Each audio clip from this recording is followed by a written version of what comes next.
le match que vous avez vu hier, qu'on a tous vu hier, et vous leur montrez tout simplement ce qu'il faut faire tactiquement, ce qu'il faut faire dans l'intensité, ce qu'il faut faire pour gagner les duels, ce qu'il faut faire dans l'utilisation du ballon, et ce qu'il faut faire en sachant défendre avec un bloc bas, mais tout en ne subissant pas non plus et en craquant. Au contraire, ça a été d'une solidarité exemplaire. Ça a été, voilà, ça c'est du très haut niveau. Ce qu'on a vu hier, c'est du très haut niveau. Il faut deux équipes. Bien sûr, Barcelone, tout le monde dit oui, ils n'ont pas, ouais, ils ont pas été bons parce que Paris leur a simplement imposé un rythme, leur a imposé une agressivité, leur a imposé le jeu. Paris a décidé de ne pas subir. Et alors tout le monde parle d'exploit.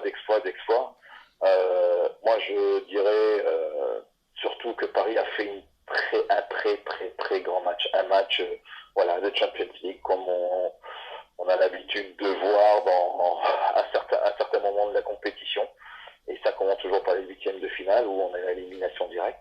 Donc effectivement, il y a un très bon pas de fait, mais ça a montré dans toutes les écoles de foot, je dirais même jusque dans toutes les équipes premières, voilà. Prendre exemple, on a souvent pris exemple ce que Barcelone pouvait faire, ce que Barcelone pouvait imposer à son adversaire. Eh ben là, je pense que pour une fois, on peut dire cocorico, on peut dire bravo. Et ce match-là est à montrer aussi sur le plan tactique, je vous dis, sur tous les plans, voilà, à tout le monde, parce que au-delà du spectacle, au-delà que ce soit une équipe française, au-delà que ce soit le Paris Saint-Germain, mais tactiquement, et je veux dire, et dans tous les domaines que je viens de vous citer, on en a pris plein les yeux. Tout à fait. Et c'est vrai que la presse espagnole ce matin a été très dure vis-à-vis des Barcelonais, quoi.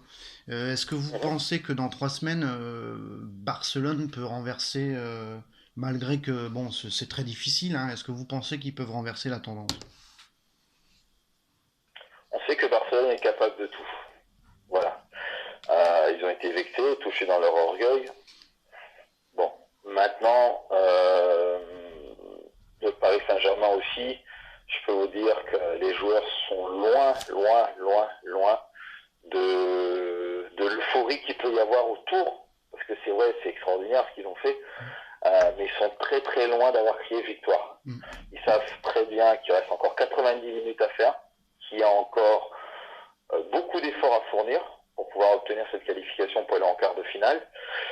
Mais pour bien le préparer, il faut continuer sur ce qu'a fait le Paris Saint-Germain face à Toulouse déjà Mm. ce Tout à fait. week-end.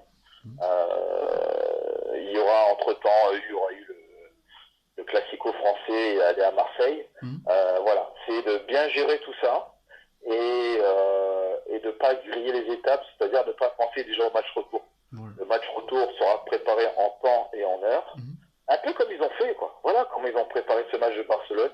Ils l'ont excellemment préparé depuis le début de cette année 2017, où ils ont pris les choses les unes après les autres et c'est tout doucement en puissance. Et Unai Emery est en train de récupérer tout le monde. Et ça sera à lui de faire les choix qu'il faudra faire. Hein. Moi, je lui souhaite bon courage, Mm. simplement. Mais moi, je pense que Paris tient le bon bout. Paris, voilà, on aura les 45 premières minutes seront très importantes du côté de Barcelone. Voilà. S'ils D'accord. arrivent à maintenir le Barça, il ne faut pas aller là-bas pour défendre. Mm. Il Ouais. faut aller là-bas pour jouer, Mm. ne pas faire n'importe quoi, ne pas s'exposer, ne pas non plus accepter de subir, parce que vous savez très bien que Barcelone est une équipe qui est capable de très bien jouer dans les petits périmètres. Et quand les trois ont décidé de faire la musique, eh ben, ils peuvent la faire à n'importe qui.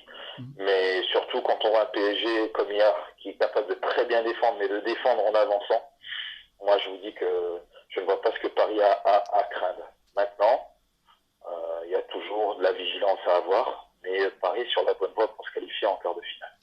Tout à fait. Et c'est vrai qu'avec ce qu'on a vu hier, ben, on peut même se permettre de rêver, hein, pourquoi pas. Est-ce que vous pensez que le Paris Saint-Germain peut gagner cette Ligue des Champions? Alors moi, je vais vous répondre en vous posant une question. Mm. Est-ce qu'on s'attendait à ce que l'Olympique de Marseille gagne la Champions League en 93? Non. Enfin, À vous de méditer sur ça, vous avez 4 heures.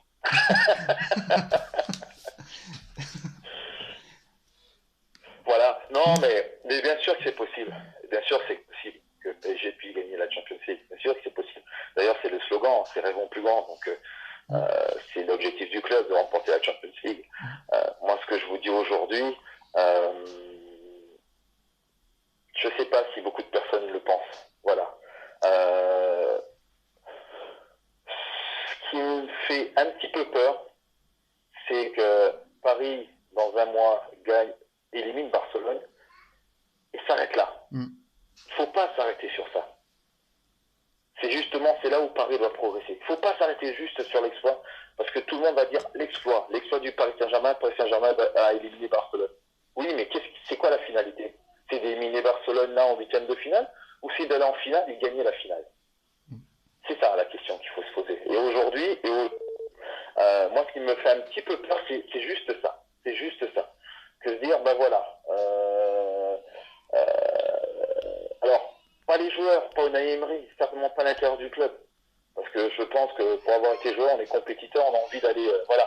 Mais il ne faut pas que ça soit juste l'exploit réalisé, que ça soit juste une fin en soi. Non. Non, non, non. Au contraire, se servir de ça pour monter en puissance dans cette compétition et d'aller au bout de cette compétition. Vous savez, quand vous commencez un match, c'est pour le gagner. Attention, il y en a qui commencent un match, il ne faut pas le perdre. Moi, je dis qu'on commence toujours un match pour le gagner. Après, selon les circonstances et selon ce qu'il y a, on peut effectivement faire en sorte de ne pas le perdre. Mais il faut toujours donner les moyens et les armes de le gagner. Voilà. D'accord. J'ai une dernière question. Est-ce que vous pensez que le Paris Saint-Germain peut rattraper Monaco pour le titre de champion de France? Et non seulement ils vont les rattraper, non seulement ils vont les dépasser, et Paris finira champion. Voilà. Je pense que oui. Oui. Paris est capable de le faire. Alors, la tâche est un peu plus difficile aujourd'hui parce que déjà, Monaco a un effectif de qualité. J'ai eu la chance de commenter le match pour Beansport et on a vu que Monaco a vraiment une belle équipe. Monaco a une efficacité redoutable sur le plan offensif. Quand on voit le goal average aujourd'hui de Monaco, c'est quasiment un point de plus. Parce qu'aujourd'hui, ils sont quasiment irrattrapables au niveau du goal average. Donc il faudra mettre la pression sur Monaco, aussi pression de résultat déjà. Et puis ça ne se fera que là, que si Monaco effectivement perdait plus, quoi. Voilà, tout simplement. Quand il y a 20 buts d'écart entre les deux équipes, c'est à la fois peu et beaucoup. Je vois Paris effectivement capable aussi de mettre autant de buts que Monaco. Aujourd'hui, l'écart est tellement important que vous avez la meilleure attaque d'Europe, 75 buts marqués, c'est énorme quand même, quoi. C'est énorme. Alors Paris est capable de le faire, Paris est capable de le faire. Mais bon, ça fait beaucoup, ça fait 20 buts à rattraper, quoi. Donc 20 buts,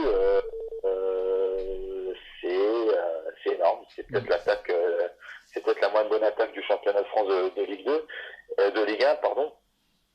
Et donc voilà, la moins bonne attaque, c'est Bastia qui a 21 buts et Angers. Donc c'est beaucoup. Franchement, c'est beaucoup à rattraper, mais ce n'est pas insurmontable. Mais je pense que Paris peut effectivement être champion à la fin de la saison.